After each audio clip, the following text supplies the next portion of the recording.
Okay students, यहाँ पर हम लोग जो अब सीट कर रहे हैं, जो सीट प्रोवाइड किया गया था 100 क्वेश्चंस की, वो असाइनमेंट कर किया जा रहा है। और फर्स्ट जो न्यूमेरिकल है उसमें हमने पहले लिख दिया है, इनका सोल्यूशन दे देंगे। पूरा कंप्लीट क्वेश्चन इसलिए लिख दिया है, अदरवाइज आप समझ नहीं पाएंगे।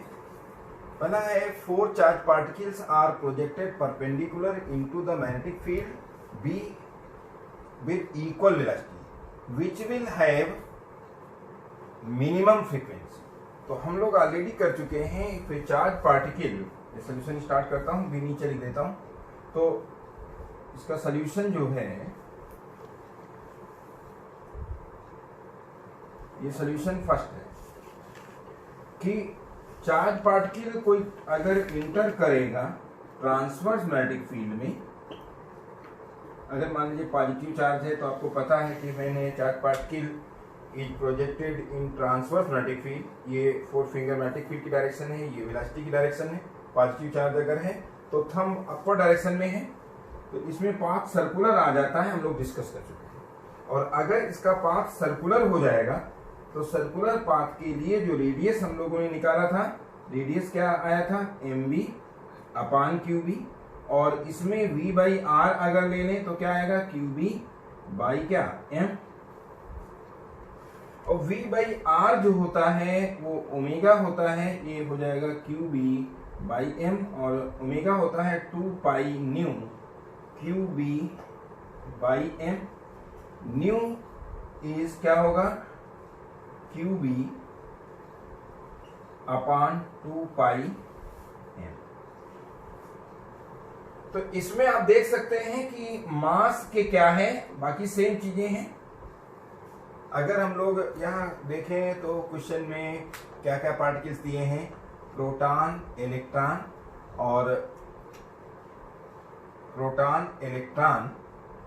और लिथियम और हीलियम प्लस है। तो यहाँ पर जो चेंज होगा वो मैग्नेटिक फील्ड सेम है, यूनिफॉर्म है, पाई भी सेम है। तो फ्रीक्वेंसी जो है डायरेक्टली प्रोपोर्शनल है किसके, चार्ज के, और इनवर्सली प्रोपोर्शनल है मास के। तो यहाँ आप देख सकते हैं कौन सा केस बनेगा। और आपको मिनिमम फ्रीक्वेंसी निकालना है तो पहले प्रोटॉन के लिए रख देंगे, चार्ज क्या रहेगा, क्यूपी चार्ज ऑन प्रोटॉन ले लें, और मास प्रोटॉन का ले लें। फिर उसके बाद इलेक्ट्रॉन है, लिथियम है, हीलियम है। सभी के अगर चार्ज और मास सब्स्टिट्यूट कर दें तो आप देख लेंगे कि जो मिनिमम फ्रीक्वेंसी आएगी वो किसकी आएगी, लिथियम की। मैं समझता हूँ सभी लोग इसे कैलकुलेट कर सकते हैं। तो ये तो सोल्यूशन हो गया फर्स्ट का। सेम ये कॉन्सेप्ट हम लोग पहले ही डिस्कस कर चुके हैं। सेकेंड क्वेश्चन क्या है, ए circular coil having a certain current produces a magnetic field B naught at the center. The coil is now rewound so as to have 3 turns at the same current is passed to the new magnetic field. यहाँ पर ये जो solution second को जो हम solve कर रहे हैं, जरा ध्यान दीजिएगा। सेकेंड में इन्होंने ये कहा है कि कोई वायर है और ये एक कॉइल लिया गया है, और फिर इसी वायर से इसको 3 पार्ट्स में ले लिया गया है। तो जब 3 टर्न्स इसके कर दिए जाएंगे तो ऑब्वियसली जो है रेडियस कम हो जाएगी, रेडियस कम हो जाएगी। जब 3 टर्न्स है, वहां फर्स्ट टर्न है तो क्या होगा, रेडियस हो जाएगी r/3। अगर यहां पर रेडियस हम लोग r ले लें ये सेंटर से, तो ये रेडियस कितनी हो जाएगी, r/3।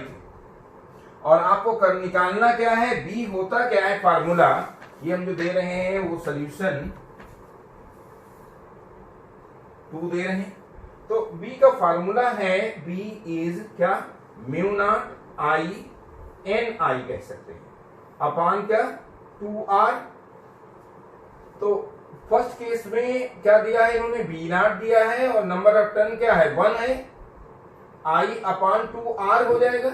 लेकिन जब सेकेंड केस है तो नंबर ऑफ टर्न्स 3 हो जा रहे हैं और रेडियस क्या है, 1/3 हो जा रहे हैं। तो यहां पर जब सब्स्टिट्यूट करेंगे न्यू मैग्नेटिक फील्ड तो ये आ जाएगा म्यू नॉट n मींस क्या हो जाएगा, 3I, नंबर ऑफ टर्न्स की जगह हो जाएगा क्या 3, और करंट सेम है तो I हो जाएगा, और अपान हो जाएगा क्या 2 r की जगह r/3, तो आप देख सकते हैं क्या हो जाएगा 9b0। तो ऑप्शन आपका कौन सा सही होगा? सेकेंड ऑप्शन, सेकेंड ऑप्शन सही हो जाएगा। अब अगर हम क्वेश्चन नंबर 3 ले लें तो 3 में क्या है? A proton having 200 million electron volt energy enters in a magnetic field of 5 Tesla. If direction of field is from south to north and motion is upward, तो साउथ टू नॉर्थ ऐसे मानेंगे, south north इस plane में इस तरह से है और मोशन इज अपवर्ड, तो क्या होगा? एंगल यहां हो जाएगा 90 डिग्री। साउथ नॉर्थ इस तरह से ले लें, साउथ नॉर्थ और प्रोजेक्टेड अपवर्ड, तो क्या हो गया? एंगल क्या हो गया? 90 डिग्री। तो क्वेश्चन नंबर 3 जो हम लोग कर रहे थे, proton having 200 million electron volt enters in a magnetic field 5 tesla if the direction of field is from south to north, तो मैग्नेटिक फील्ड है south to north and motion is upward, तो angle हो जाएगा velocity और magnetic field के बीच angle 90 हो जाएगा। The force acting on it will be, तो फोर्स का फॉर्मूला आपको पता है क्या होगा? QVB, ये क्या होगा? सोल्यूशन 3, और सोल्यूशन 3 में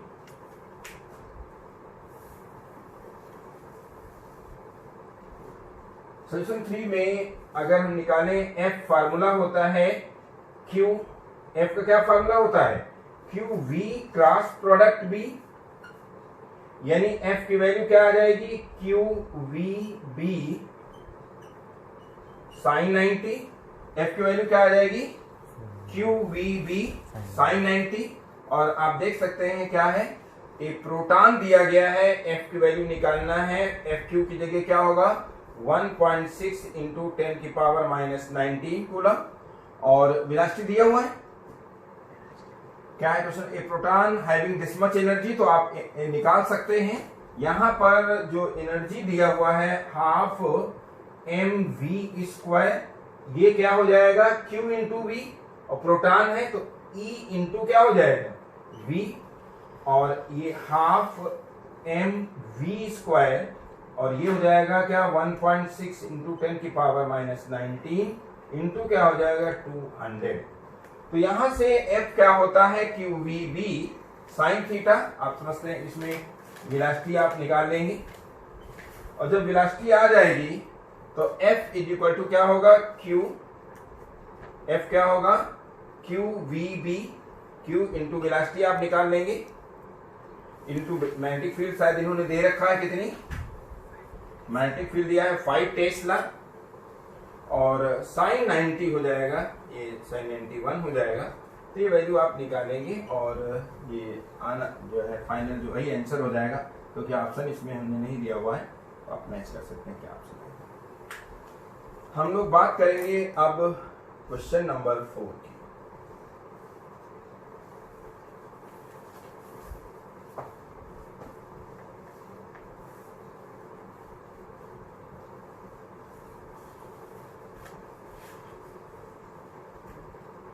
क्वेश्चन नंबर 4 इस तरह से दिया हुआ है कि magnetic field on the 2 points, magnetic field at the 2 points,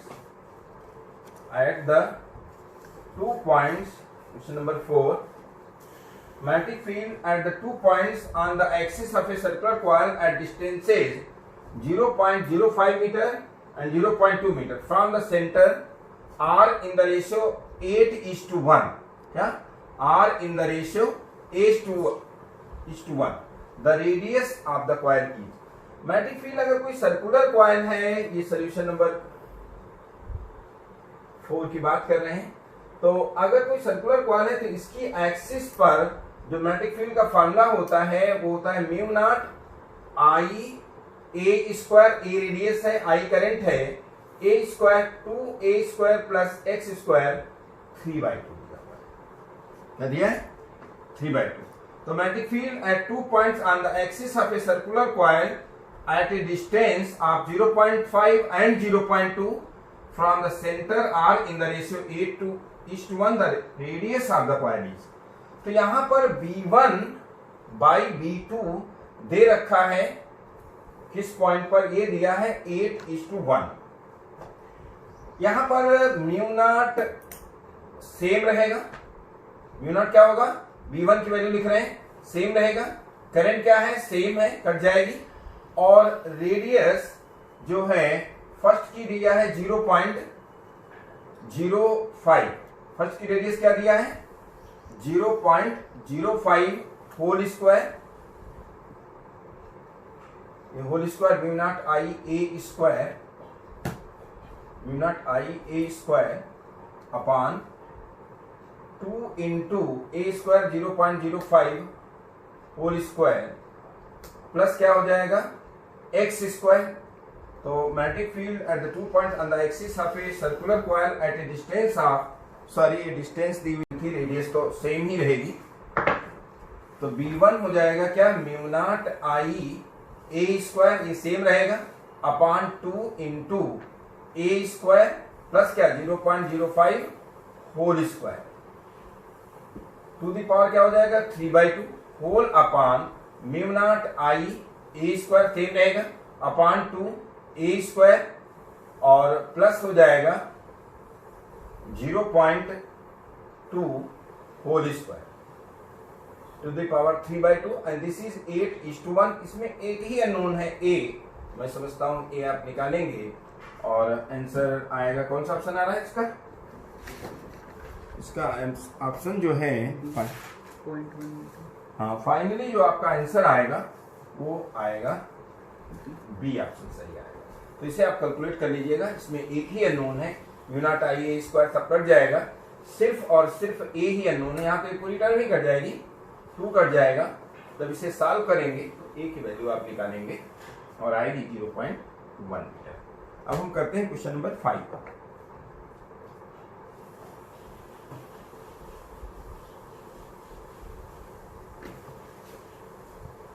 question number 5 में इन्होंने ये दे रखा है कि circular coil of 20 turns and radius 10 centimetre is placed in a uniform magnetic field 0.2 normal to the plane of the coil. क्या ध्यान देना, normal to plane of the coil, और नॉर्मल से ही एंगल लिया जाता है। फार्मूला क्या होता है सोल्यूशन 5 के लिए बात करें, अगर सोल्यूशन नंबर 5 की अगर हम बात करें तो फार्मूला जो टार्क का होता है, टार्क का जो फार्मूला है वो क्या है, A circular coil of 20 turns and radius 10 cm placed in a uniform magnetic field of 0.10 normal to the plane of the coil. If current in the coil is 5 ampere, then the torque acting on the coil is. तो यहाँ पर perpendicular to the plane है, normal से angle लिया जाता है, तो theta क्या हो जाएगा यहाँ पर 0, और टार्क होता है क्या NIA B sin 0, और sin 0 भी वैल्यूज रखने की कोई जरूरत ही नहीं, सीधा 0 ही आंसर आ जाएगा और इसका ऑप्शन हो जाएगा डी। इसमें क्वेश्चन नंबर 6 जो है कि vertical circular coil of radius 0.1 metre and having 10 turns, N दिया हुआ है, आर दिया हुआ है, carries a steady current when plane of the coil is normal to the magnetic median, a neutral point is observed at the centre of the coil, if BH दिया हुआ है, तो इसका मतलब जो magnetic field due to the current carrying circular coil होगी वही क्या होगा BH होगा, इक्वल अपोजिट होगा, तभी न्यूट्रल पॉइंट मिलेगा, चाहे B minus BH is equal 0 करें, चाहे B इक्वल BH करते हैं। B कितना होगा म्यू नॉट NI अपॉन क्या 2A current carrying circular coil, 2R कह सकते हैं, रेडियस कह सकते हैं, A रेडियस हमने दिया है, दिस इज BH, तो म्यू नॉट की वैल्यू आप जानते हैं क्या 4 पाई इंटू 10 की पावर -7, और n कितना दिया है, नंबर ऑफ टर्न्स 10 दे रखा है, और करंट हमें I ही निकालना है, और 2 इंटू रेडियस कितनी दी हुई है 0.1 मीटर, एंड दिस इज क्या BH दिया हुआ है 0.314 इंटू 10 की पावर -4। याद रखिएगा यहाँ पर पाई जो होगा ये 3.14 से कैंसिल हो जाएगा डायरेक्ट, ये 0.314 है, इसको अगर 3.14 कर लिया जाए तो पाई डायरेक्ट कट जाएगा और इसमें I की वैल्यू आ जाएगी, और I देख लीजिए आप कितना निकालते हैं, I की वैल्यू क्या आ रही है 0.5 एम्पियर, I कितना आएगा, ये 0. कैलकुलेट करेंगे 0.5 एम्पियर आएगी, तो इसका मतलब कौन सा ऑप्शन सही होगा, फर्स्ट।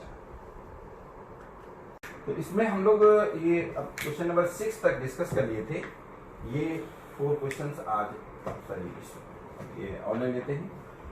तो पहला क्या 7 क्या है, a current flows in a circular coil of radius r if the coil is placed in the uniform magnetic field with its plane parallel to the field. यहाँ पर प्लेन क्या है, उसमें क्या था, प्लेन परपेंडिकुलर था।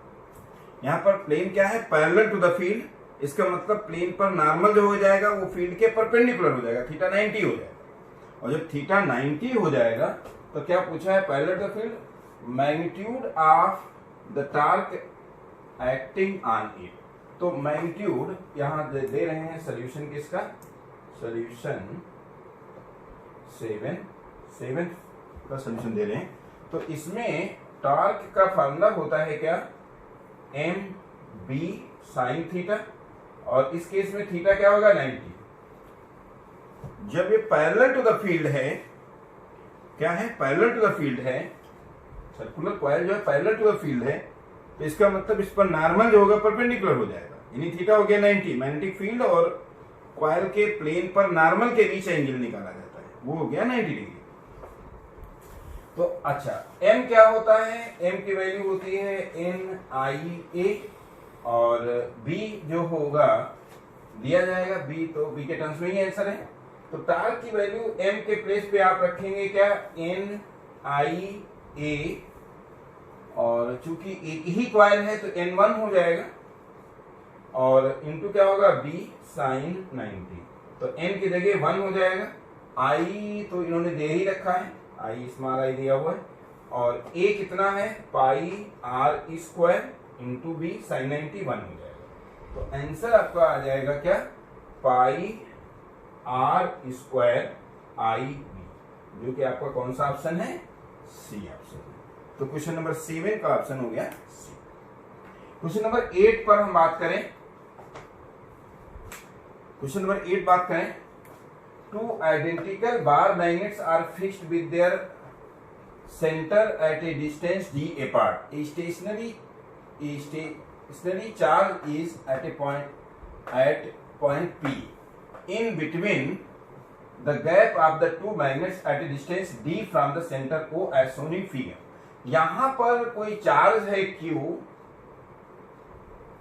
इस पर हमें मैग्नेटिक फोर्स निकालना है, लेकिन अगर ये साउथ नॉर्थ दिया है, ये साउथ नॉर्थ दिया है, तो इस पॉइंट पर अगर आप मैग्नेटिक फील्ड लें, सिमेट्री है, यहाँ दोनों के बीच की डिस्टेंस d है, और ये पॉइंट इनके परपेंडिकुलर बाइसेक्टर पर आ रहा है, और किसके, दोनों मैग्नेट्स के मिलाने वाली लाइन के। तो इस पॉइंट पर नेट मैग्नेटिक फील्ड क्या हो जाएगी, 0, और जब मैग्नेटिक फील्ड 0 हो जाएगी, और वैसे भी अगर मैग्नेटिक फील्ड कुछ भी हो इस पॉइंट पर, क्योंकि चार्ज क्या है, स्टेशनरी है, और F क्या होता है, मैग्नेटिक फील्ड, इन दोनों से कुछ भी मैग्नेटिक फील्ड आए तो B मैग्नेटिक फील्ड आपको कैलकुलेट करने की जरूरत ही नहीं। क्यों, क्योंकि चार्ज स्टेशनरी है, वेलोसिटी क्या है, 0 है, और F होता है QV cross product B, QVB sine theta. तो V 0 है, तो मैग्नेटिक फील्ड कुछ भी हो, यहां पर इसमें ऑप्शन कौन सा सही हो जाएगा, फर्स्ट ऑप्शन सही। पॉइंट क्लियर हो। अच्छा, अब अगर हम बात करें क्वेश्चन नंबर 8 की, 9 की, 8 हो गया।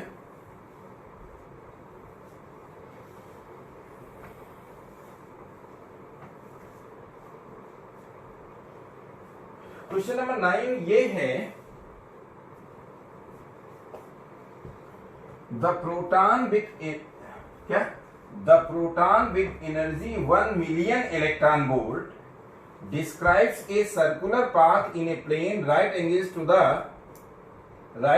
the uniform magnetic field of 6.28 into 10 की power -4 Tesla. The proton with energy 1 million electron volt describes a circular path in a plane of right angles to a uniform magnetic field B. The mass of the proton is this. The cyclotron frequency of proton is nearly equal to. तो सबसे पहले आपको velocity निकालनी पड़ेगी, a proton with energy 1 million electron volt, यानी इसकी energy ये है solution 9। Solution of question number 9। तो इसमें पहले तो एनर्जी दिया है हाफ एम वी स्क्वायर और ये दिया है 1 मिलियन इलेक्ट्रॉन वोल्ट यानी 1 इंटू 10⁻6 और इलेक्ट्रॉन 1 इलेक्ट्रॉन वोल्ट होता है 1.6 इंटू 10⁻⁻19 जूल। तो ये जूल में एनर्जी आ गई।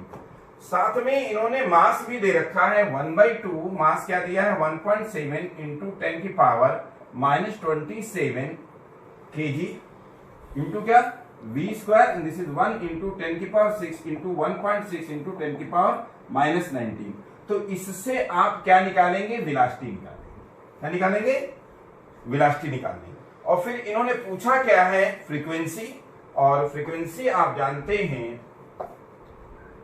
कोई भी चार्ज पार्टिकल जब ट्रांसवर्स मैग्नेटिक फील्ड में आता है तो आप जानते हैं कि फ्रीक्वेंसी आर जो होता है mv/qb होता है और इससे v/r क्या हो जाएगा, v/r qb/m और v/r होता क्या है ओमेगा। ओमेगा इज क्या qb/m और ओमेगा को आप लिख सकते हैं क्या 2 पाई न्यू, यहां लिख दें दिस इज qb/m।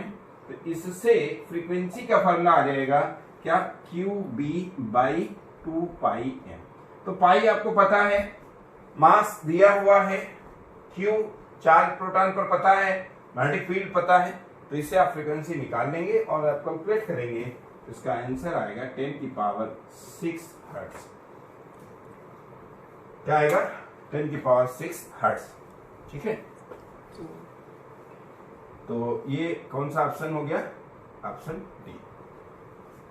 ठीक, अब नेक्स्ट जो हम लोग करेंगे वो है क्वेश्चन नंबर 10। मैं रब कर देता हूं।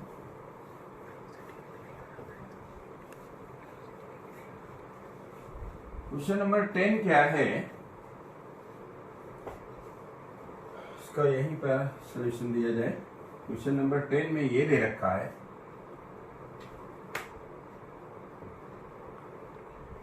A particle of mass m and charge q। क्या, a particle of mass m and charge q is placed at rest। क्या, a particle of mass m and charge q is placed at rest in a uniform electric field and then released। then क्या है, released। The kinetic energy attained by the particle after moving a distance y। तो y distance move करने पर किसी भी charge particle की क्या energy हो जाएगी। कोई भी चार्ज पार्टिकल अगर q e इलेक्ट्रिक फील्ड में जैसे ही इंटर करेगा तो इस पर फोर्स क्या लगेगा, इलेक्ट्रिक फोर्स QE।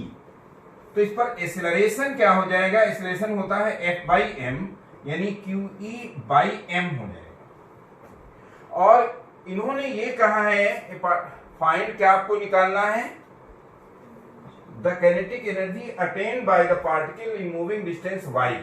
आपको काइनेटिक एनर्जी निकालना है। तो काइनेटिक एनर्जी जो होगी, काइनेटिक एनर्जी होती है हाफ mv²। क्या हो जाएगा, हाफ mv²। तो आपको v निकालना है। तो और स्टार्टिंग में क्या दिया हुआ है, स्टेशनरी दिया है चार्ज पार्टिकल। तो अगर फार्मूला हम लगा दें, क्योंकि फोर्स कांस्टेंट है तो इक्वेशन आप मोशन लग जाएगा। तो v² आपको निकालना है, u 0 हो जाएगा, 2a की वैल्यू क्या होगी QE/m और इंटू s की जगह हो जाएगा y। तो जैसे ही y² सब्स्टिट्यूट करेंगे तो काइनेटिक एनर्जी होगी हाफ m, v² के प्लेस पे क्या होगा इंटू 2QE/m इंटू y। तो आप m कैंसिल हो जाएगा, 2 कैंसिल हो जाएगा, आंसर आ जाएगा QE इंटू y। तो आपका ऑप्शन कौन सा है, सी। तो सी ऑप्शन सही है, सी करेक्ट ऑप्शन। तो इसमें क्वेश्चन नंबर 11 में दिया है two particles of equal charges after being accelerated through the same potential difference. क्या, two particles of equal charges accelerated through the same potential difference. तो जब कोई charge particle Q gain in kinetic energy will be work done और work done कितना होगा, Q into V। अगर V potential से accelerate किया जा रहा है तो काइनेटिक एनर्जी जो पार्टिकल की गेन करेगा वो क्या हो जाएगा, Q इंटू। ऐसे क्वेश्चन और भी हम कई कर चुके हैं कि to particles of equal charges after being accelerated through the same potential difference inter in a uniform transverse magnetic field and describe circular path of radius r1 and r2। तो आपको पता है कि अगर सेम पोटेंशियल डिफरेंस है तो radius of circular path क्या होता है, mv upon q into v। लेकिन आपको पता है क्या है, both the charges have same kinetic energy. तो इसमें हम काइनेटिक एनर्जी इन्वॉल्व करने के लिए आर स्क्वायर क्या हो जाएगा, M square V square upon Q square V square. So R square बोलो कितना हो जाएगा, half M B square kinetic energy जो गेन किया, ये एम और 2 डिवाइड किया तो 2 मल्टीप्लाई कर देंगे upon Q square V square. तो R square will be 2m into Q, 2m into क्या, काइनेटिक एनर्जी E ले लेते हैं या K ले लें, हाफ एम बी स्क्वायर क्या ले लें, K अपॉन क्या, क्यू स्क्वायर बी स्क्वायर। तो आप देख सकते हैं कि when two charge particle having same charge are accelerated through the same potential difference तो they will gain same kinetic energy, means both the charge particle have same kinetic energy. तो जो radii है, रेडियाई ऑफ सर्कुलर पाथ और मास के बीच का ratio, क्योंकि charge same है, electric magnetic field same है, 2 सेम है और काइनेटिक एनर्जी सेम है, तो आप यहां देख सकते हैं कि R square will be directly proportional to m, या आप ये कह सकते हैं कि r is directly proportional to under root m, यानी r1 बाई r2 जो कि पूछा गया, सॉरी m1 बाई m2, ये समझ लें कि m is directly proportional to r square. तो m1 बाई m2 जो होगा will be r1 square by r2 square. तो ऑप्शन कौन सा सही होगा, B, r1 by r2 whole square.